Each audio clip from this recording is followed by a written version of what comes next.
Hey everybody, day 3 of America Fest 2023, and I've got Mr. Kevin Rubi of RUBI Films with us to chat about his projects that he's working on. Now, you guys all know we have a big heart for creatives.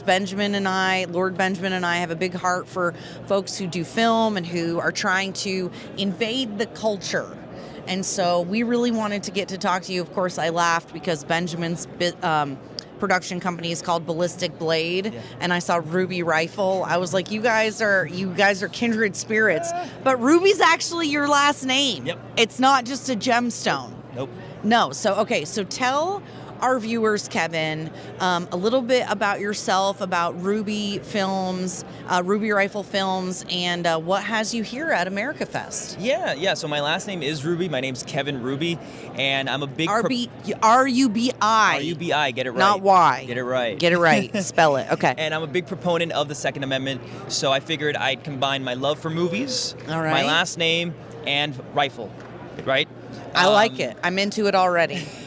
So I've been an actor for, about, I want to say 15 years, right? Since high school. Okay. So it's always something that I've always wanted to do. Mm-hmm. I went to acting school. Okay. I got a degree in acting. Okay. And then during 2020, I didn't want to get vaccinated. I didn't want to, be in this world, right? And I lost a lot of friends, about 70% of my friends, right? Because, the acting world, the theater world, the arts world is very, very liberal. Very liberal. Nothing wrong very against liberal. that, but, no, that's how terrible. It's the worst. Yeah. So I was like, you know what? I'm just not going to be a part of this. So I said, let me just start my own thing. My friend, I lost my girlfriend at the time because she didn't want to be a part of me. Oh, man. Yeah. It's like, oh, damn. I lost everything. Man. In terms of friends and friendships and relationships. All right, yep. So I said, you know what? I have nothing to lose. I only have to gain. Yeah. So I started my own company. I hire my own actors. I write my own work. I produce my own work. It's all self-funded. We don't ask anyone for money, at least not yet. Okay. Thank God. All right. But yeah, that's how we started. I love it. This is what I hear from a lot of folks. Is there are these moments in history that are big turning points, right? For a lot of people, they say it was 2016. A lot of people say 2020.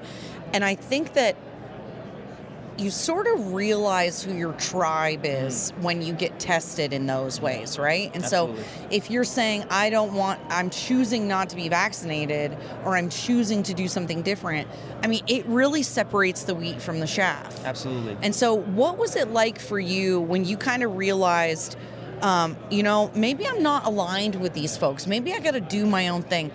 Was there an actual, turning point? Was there a trigger? Was it something specific, or was it just like, I'm not into this stuff anymore? I'll tell you what really happened in a nutshell. It'll be really fast. But there was a Facebook post that I commented on. I had a friend of mine who I'm still friends with her. She's not my friend, whatever. But that's how it is. I'm still friends with all these people, but they don't want to be friends with me. I don't hate you, but you hate me for being a pure blood. Leave me alone. Anyway, I'm kidding. Go ahead. But the post was basically like, if you vote for Trump, you're anti-LGBTQ, all this stuff. And I said, okay, so my family's Cuban, so if you vote for Bernie Sanders, then you're a communist, you're a socialist. And then that set off this... Is that what you said? Yeah, that's what I said. I love it, because I'm very confrontational. And so that set off every single person. My acting conservatory had about 100 students. About 90 students commented on that post, said Kevin's a racist, Kevin's anti-LGBTQ, Kevin's this, Kevin's that. Mind you, I mean... You didn't even say, I love Trump or anything. You just said the obvious thing, which is that Bernie Sanders is an out freaking communist socialist. Okay. Correct. Okay. So then everyone went in on me. Like, there was a hashtag cancel Kevin Rubi on Facebook. I swear to God, I could even pull this up. Like, I'm not making this up. Among my friends. So I became like that right winger. A pariah. Yeah. And that's I lost my girlfriend. I lost all my friends. But you know what? You know what the beautiful thing about that is? Tell me. I thought I lost all my friends, but guess what? When I transitioned and I said I'm going to be true to myself, I made twofold the amount of friends, and better even friends. better friends who are open. And guess what? Tomorrow, let's say I turn into this like socialist liberal, my friends now would still be my friends. It's crazy. It's crazy. See, this is the thing. Okay, I'm getting it. You got me fired up, Kevin. Okay, see, this is the thing, is that our team. Now let's be we'll be real, okay? Let's be real. Some folks on the conservative side, not cool. Okay, actual jerk faces. There's bad people on all sides. All sides, right? Yeah. But for the most part, the people, like when I hashtag walked away, right? Because that's what I say. I was part of the hashtag walk away movement. You know, I used to be a liberal. Friday I wore a shirt. It said, I used to be a liberal. Once upon a time I was a liberal. That's good. The people that I've made friends with and made relationships with that are conservative, that are Christian, they're more loving, they're more tolerant. I have better friends who are for me, who want things for me, and it's not this superficial relationship stuff. And like they want to, most of the people that are like us, we want to engage in conversation. We want to bring people over to our side. So we're not being ugly, calling people names and being buttholes. We're like, no. Come be with us. It is such a difference in affect. Mm-hmm. I'm going off a little bit. I'm sorry. I'm like, it's just such a different affect in the way people are. Yep. And so, how surprised were you when you realized that, you know, following your beliefs and being open and out?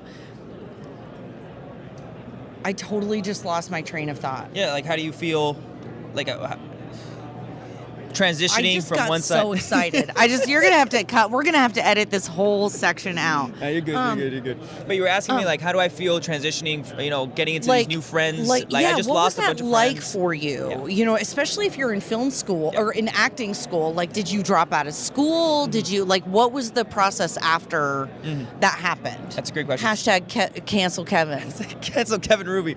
So thankfully this happened right after I graduated, about a year and a half after I graduated. Okay. Because if it was during acting school, I mean, I wouldn't have left. I would have been that guy still showing up and, you know, looking at everybody in the face. Like, what's up? What are you going to do? What are you going to do? What are you going to say? What? I mean, that's just, you know, and they're not going to do anything. It's all virtue signaling. It's all they're preaching to the crowd. They're trying to fit in because they are afraid to go through what I went through, which is lose friends. Again, I'm not a victim or anything. None of that. No. Right? But, you know, they're afraid to lose friends. They're afraid about, you know, people making fun of them on the internet. And, you know. The desire to belong, to be part of a community is incredibly strong. Yes. And people will absolutely forego their beliefs and values in order to stay part of the in-group. I mean, that's obviously how else would you have had Nazi Germany happen?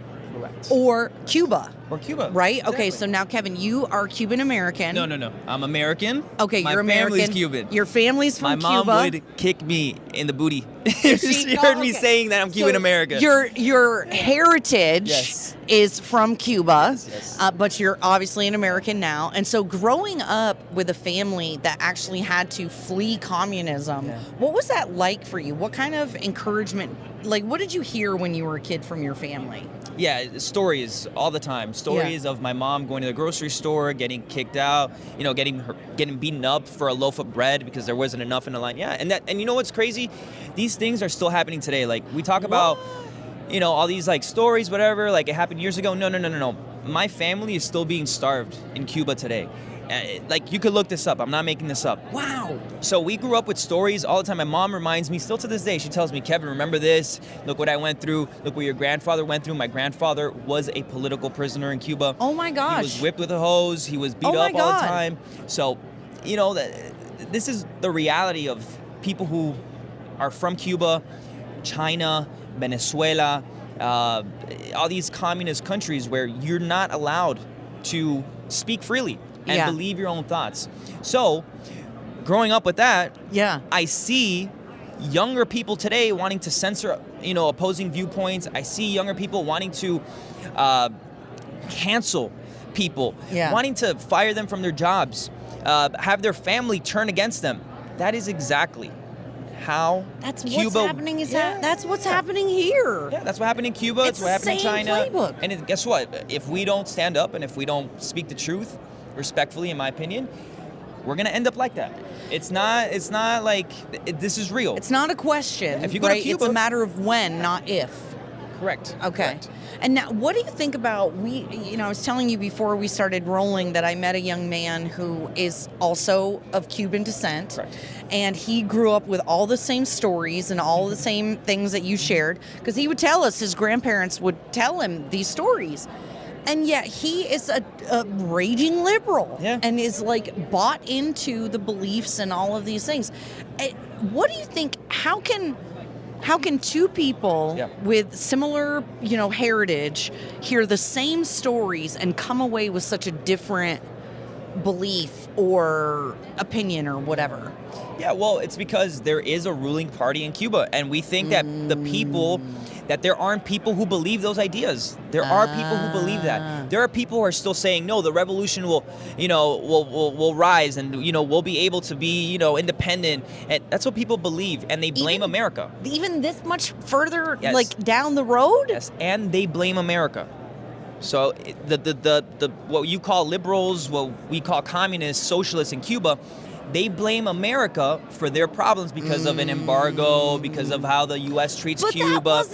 But guess what? Wait. What embargo? Because you go to Havana and you have 5-star hotels. You go to Havana, you got margaritas and mojitos, and you got the best nice restaurants, and you got the president of Cuba with iPhones and iPads and laptops and computers. So how do they get stuff? Exactly. Because it's like what happens in California and New York. You overtax people, you want them to be broke, and then the elites always have money. Because they're taking your stuff. They're taking your money. This is what it is. We saw one of the largest. People are saying, the largest transfer of wealth occurred over the last few years, and it is absolutely obvious to anybody who is watching. And I think that is. I think the good thing, at least, of the insanity of the last few years is it's starting to wake people up, right? So you have all these people who considered themselves liberal or leftist or a Democrat, and they're all saying no. They're rejecting it. They're waking up.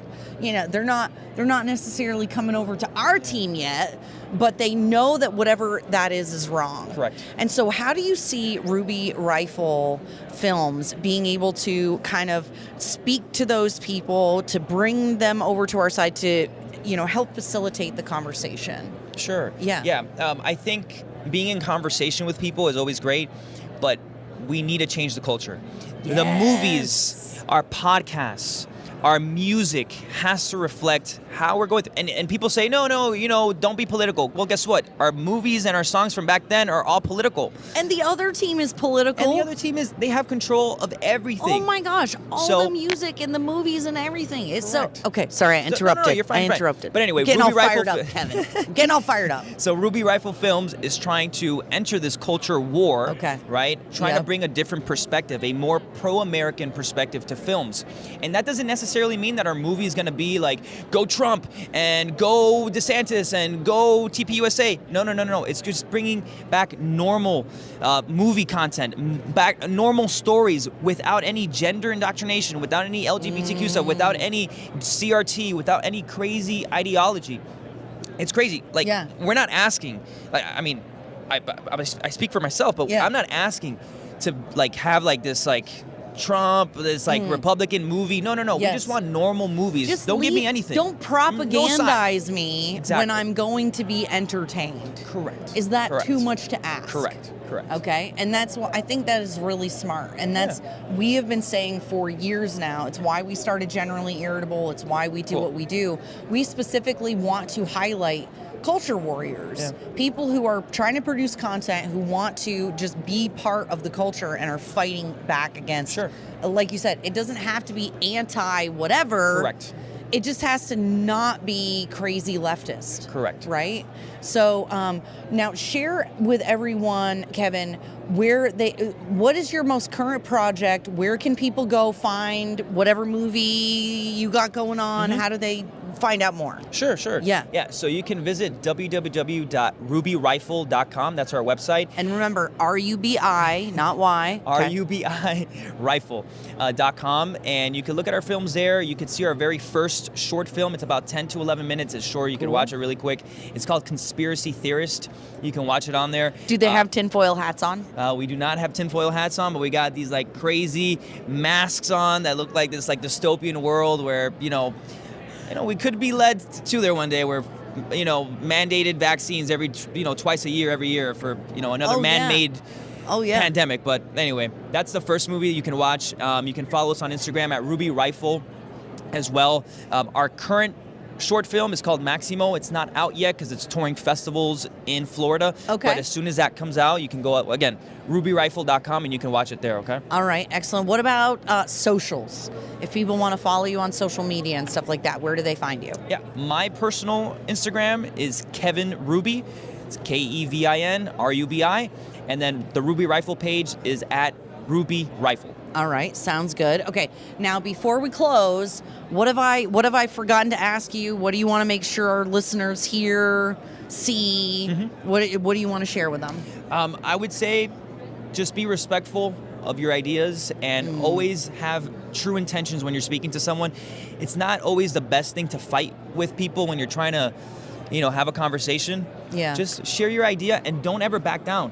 Never back down to these mobsters. That's what the other side is. It's a mob, and they're trying to influence you to, Yes. scare you and, throw you off your, tracks. But no, just keep doing what you're doing and be respectful while you're doing it. I love it, Kevin. Thank you so much for taking the time with us my today. Yes. You guys definitely go check it out. Maybe you're going to see a collab in the future between production companies. That would be cool. All right, guys.